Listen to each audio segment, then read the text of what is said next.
life. The number one thing you want to do is make it simple, you know.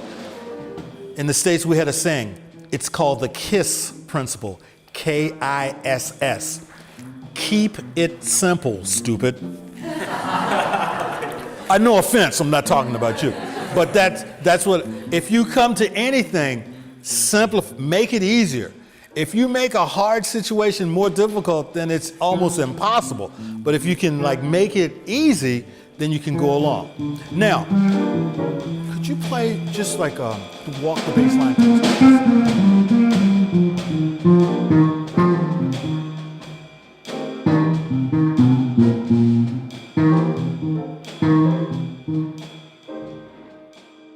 Well, I met the organizer, Yuri, at a concert, and we had talked between ourselves and had decided that at some point I would do a workshop here in Slovenia, in Ljubljana. And to be specific about what I will cover, I usually am very, very specific if I have a meeting before the workshop. And we can talk either over coffee or whatever, we can talk about specific things. That's one way that I do it. The other way that I do it, which is probably the most fun for me and probably is the most successful, is to just have the people show up, ask a lot of questions, or have them ask me questions, and then from those questions, I can put together a workshop. I've done this many, many times, and usually people ask the same questions, you know, so it's just a matter of what order they put them in. And then, of course, I brought materials. I brought some DVDs, I brought some CDs, and I also brought some exercises, as well as some history of the instrument and history of the drummers. So between all of these things, I can put together a program in a very short time. Everything that I do is based off of that early rudimental training. So I will run a rudiment like single paradiddle.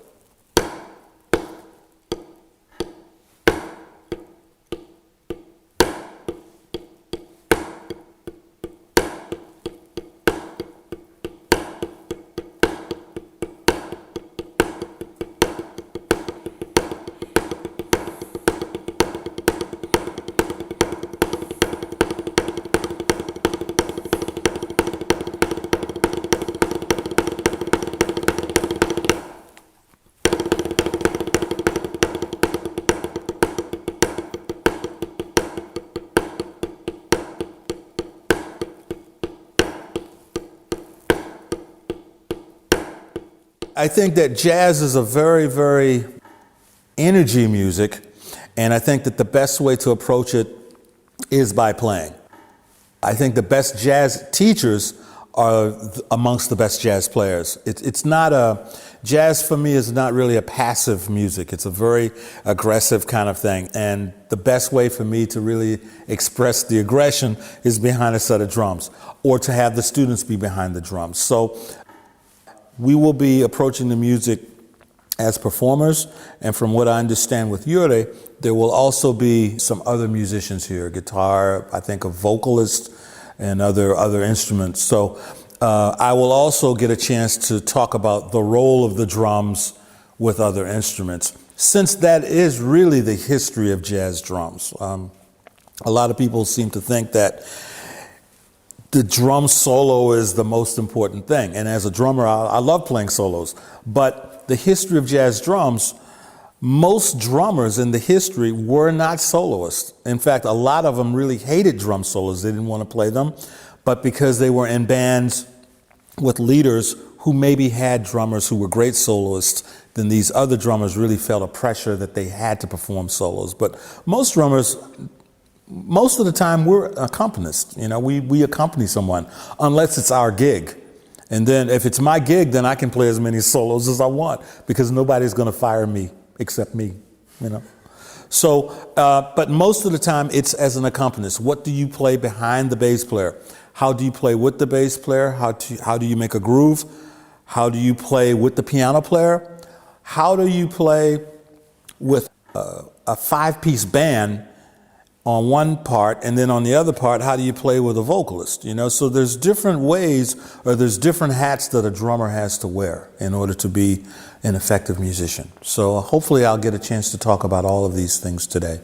What I play, ride cymbal and snare drum, I always try to shape what I do off of the melody. Then when I get into the solos, then it becomes like right hand comping or, with left hand. For an example, do you know Billy's Bounce? Yeah. Okay. Can we do it? Just walk 4. 1. Can you also play the melody? Billy's Bounce? Okay. 1, 2, 1. Good luck. 1.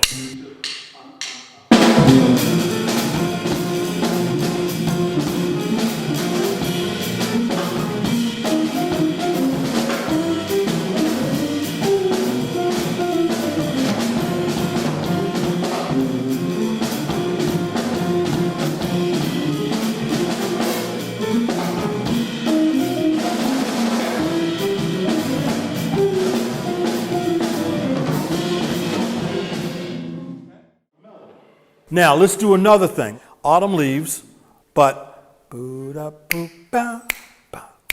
still walk 4 bars. I'll give you 1, 2, 3, 4, 1, 2. 1, 2, 3, 4, 1, 2.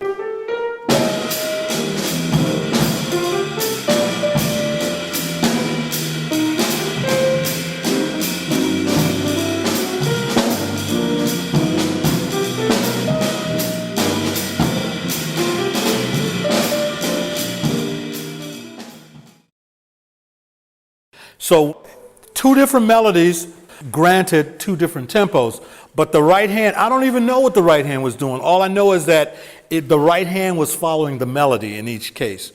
So when the right hand follows the melody, it's going to be different. I think to be a true jazz musician, you have to understand exactly what that word really means, jazz, which means really spontaneous improvisation. It means to really play a music on the spot, something that you have not done before. And as a jazz musician, this is the thing that we really aspire to do, is if you're playing 5 nights, each of the 5 nights really should be somewhat different. If you are a true jazz player, it can't be the same way all the time. You could have 5 other jazz musicians in here asking me these questions, and I guarantee you would get 5 different answers, because by nature of the music, nothing is ever going to be the same. I studied classical music. I'm going around in a way to answer your question, but I will answer it. I studied classical music in the beginning, and I learned 20 different ways of playing Beethoven's 7th Symphony. But basically, it was all the same. Some composers may want this soft, some may want it this soft, but it's still the same notes, and it's the same composer, and it's basically the same form and the same method of execution. It's not really the same with jazz. It's going to be different because it has to be. So each time I go to play, I go to the gig or I go to the concert with nothing on my mind, completely open. That way, when I'm playing, especially with musicians for the first time, I am free to react to them without having any pre-learned thing or any pre-constructed thing. Because if I work with one singer who's a male singer, big guy with a big voice, and I can play loud, I can't really take that information and that education to a concert or a jam session where I'm playing with a smaller woman singer who's much smaller voice, different interpretation, because the things that I do with the man singer may not work in the same way with the woman. So each person is going to be different.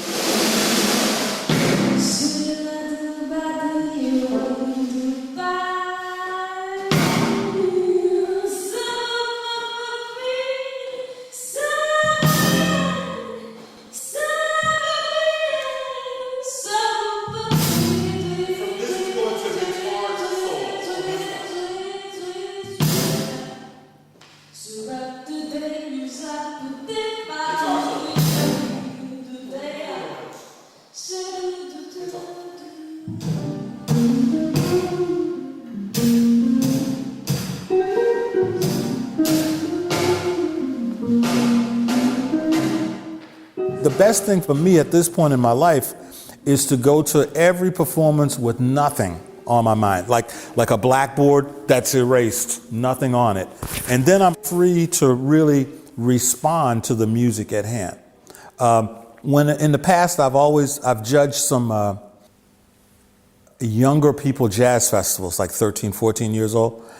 And when it comes time for the drum solo, I'm always have questions in my mind when I hear these solos that are just so well constructed, that I know that there's no way that that kid could be playing this music on the spot. He probably took a lot of time, a lot of hours to like really craft certain things, and then he ends up playing what he plays, or she ends up playing what she plays. But I think if you're gonna be a jazz musician, once the learning has been done and the practicing has been done and the self-trust has been established, I think your next step is to really approach the music as honestly as possible, which means that you have to really approach it with nothing thought out in your mind. And you have to be open for mistakes, because it's like the difference between talking as I am now or having 7 months to really prepare for the talk. 7 months, I could give like a 5-hour lecture, but I don't know what the questions are, so I may not have time to really completely think things out. Hopefully I will, but I might not. Same thing with a jazz performance. If you're playing on the spot, certain things may not come out as well as if you really had a lot of time to really sit down and develop things. And I think that's really part of the beauty of the music, spontaneously.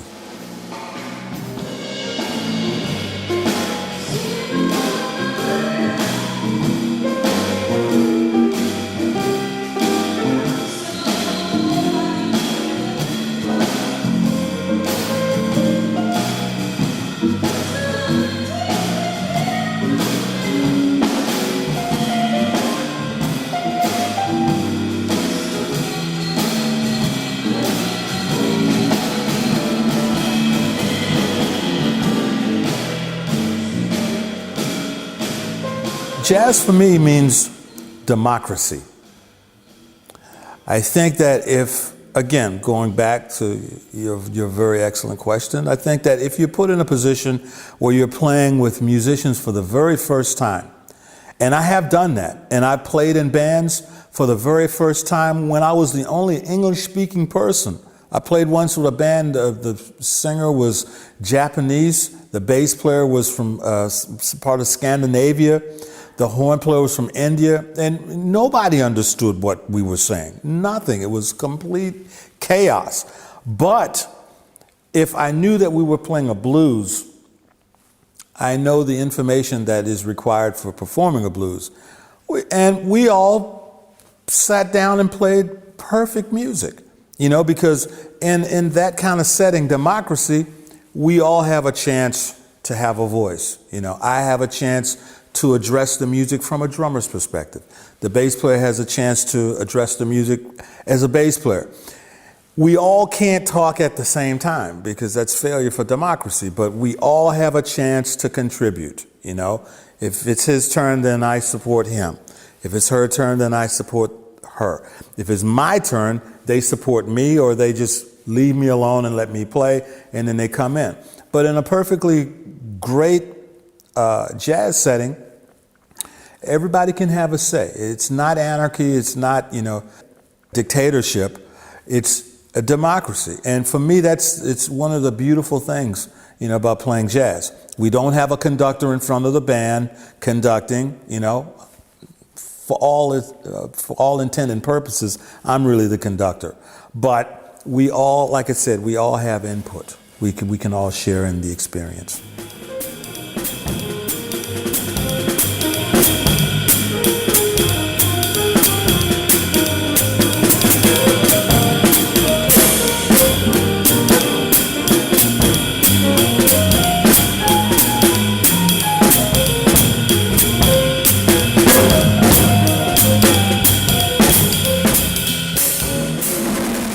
I have been in situations when I have played music with people and we really didn't get along very well.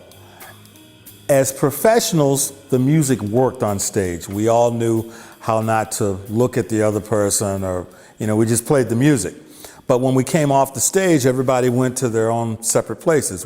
And when we traveled together, we actually traveled with 4 different cars because it was too intense to be that close. But then when we did the sound check and did the concert, everything worked. So I think the best music really comes about if, you can get along friendly, because we're all people and nobody's perfect, and there's a certain amount of emotions that are involved. And if there's somebody that you just had a fierce argument with and you're really at different ends of the spectrum philosophy, it's hard to think that you can really keep those things away from the music, So, yeah, getting along, I think, is the most important thing. Be friendly.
When I first studied classical music, and I really pursued that career,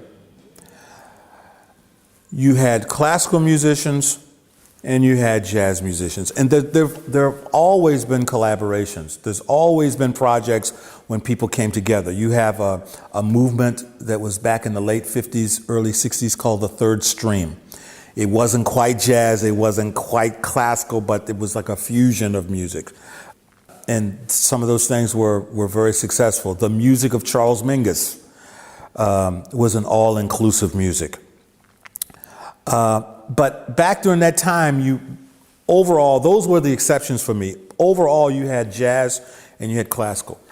Now with the state of the arts, not just jazz, not just music, but the state of the arts being what they are. It's less money, there's less state money involved, there's less financing. You've got a lot of musicians who are really doing many different things simultaneously. I knew a very, very fine flautist with the symphony orchestra who was, maybe not the greatest jazz flautist, but she was really good and she had an open mind.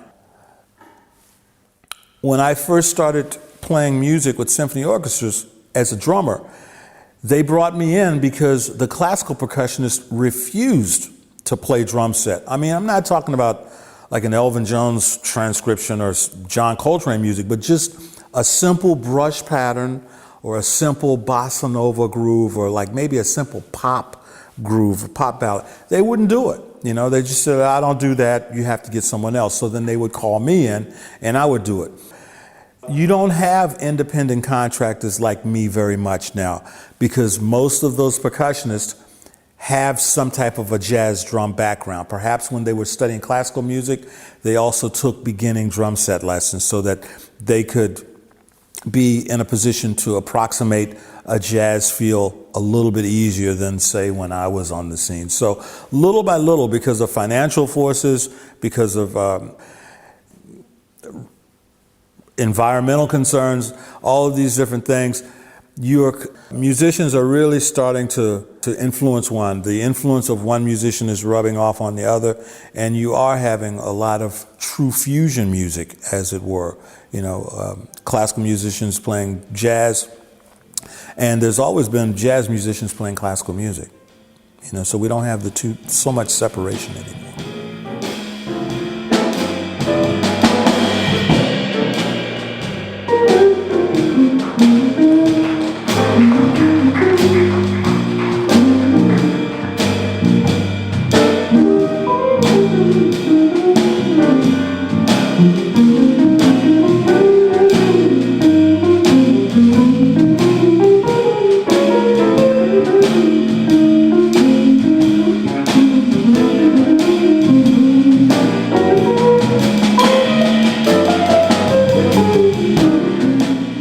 I think one of the biggest things that I'd like people to walk away from today is the realization that there is really nothing new under the sun with jazz, and that we have to study the older players, the older jazz musicians or jazz drummers, in order to get a true approximation of what the younger people are doing. I experience this all the time in Graz, where somebody will actually come in with like a recording of a newer jazz drummer. And the expression on their face and the way that they're talking will lead me to come to the conclusion that they feel that this is some earth-shattering new discovery, some new invention that has come about, when in essence it really hasn't come about. It has been done before. But I think the more that we can study the older players, the more we're in a position where perhaps new thinking can come through, because we will have already realized the things that have been done, and then we can maybe start to set a path towards something new. But the studying of the older players really is a thing that has to be done. And I see it happening less and less with my travels. I mean, if you were going to study architecture, you would be studying probably Greek design and probably something from the Far East. You wouldn't just start out with like some 21st century design. You would start with the older structures, and then you would see what of those things you could apply to the newer things.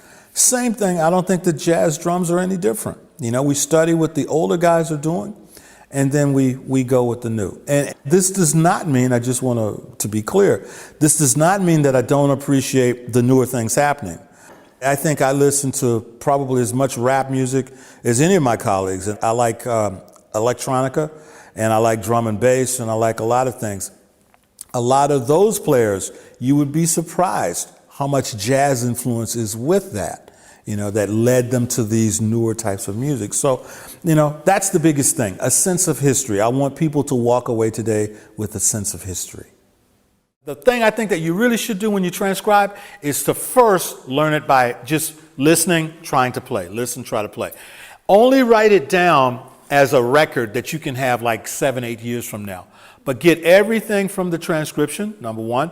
Number two, even after you can play it and you can read it, play exactly with the record and play exactly the phrasing of Max Roach. Because it's only by playing the phrasing that you really learn a transcription. Saxophone Colossus, Sonny Rollins.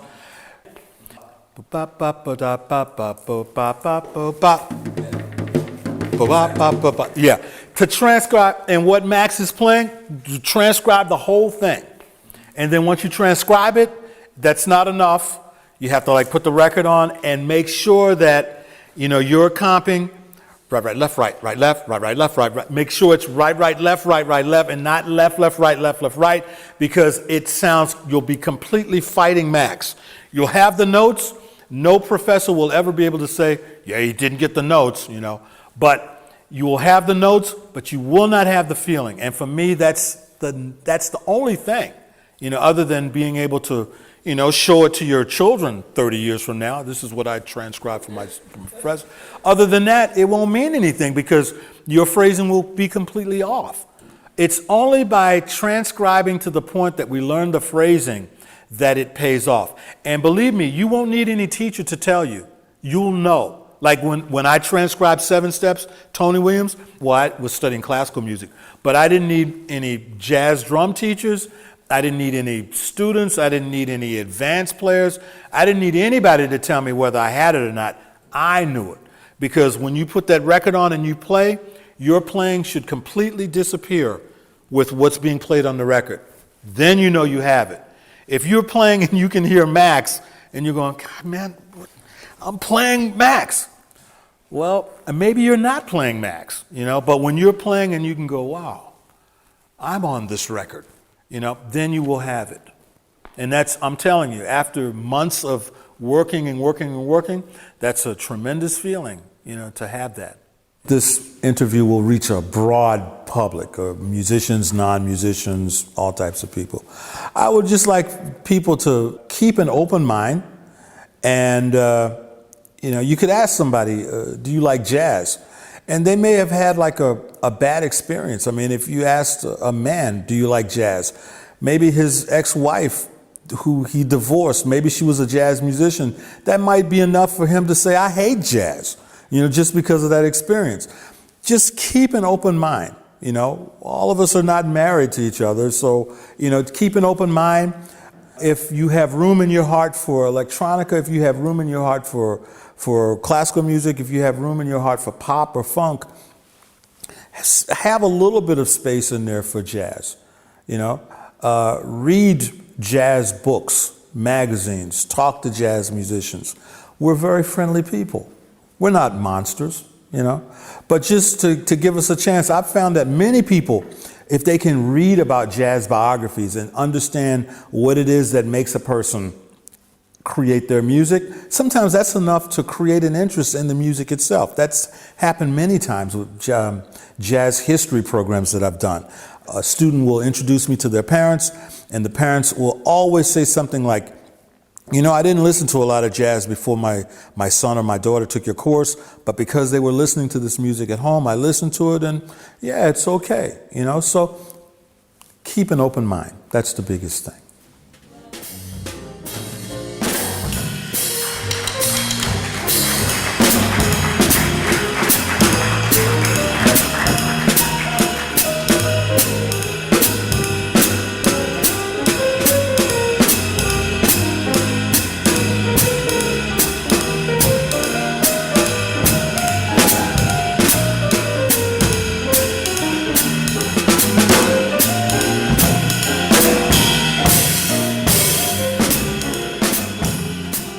I remember the hardest thing in the world for me was Tony Williams's ride pattern and his comping to 7 Steps to Heaven, the live one on 4 More.